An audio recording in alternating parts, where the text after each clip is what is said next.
Anda sedang batuk atau bersin. Tahukah Anda, saat ini Anda berpotensi menyebarkan ribuan hingga jutaan kuman ke udara.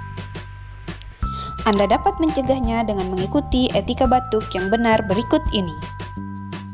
Saat Anda batuk atau bersin, selalu gunakan tisu atau sapu tangan untuk menutup mulut dan hidung.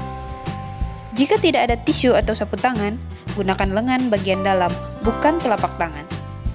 Gunakan masker yang menutup hidung dan mulut selama Anda batuk dan bersin. Buanglah tisu setelah digunakan ke dalam tempat sampah.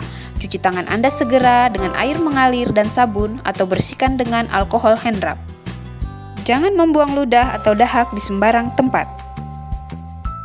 Dengan menjalankan etika batuk ini, maka kamu membantu mengendalikan infeksi di sekitar kita.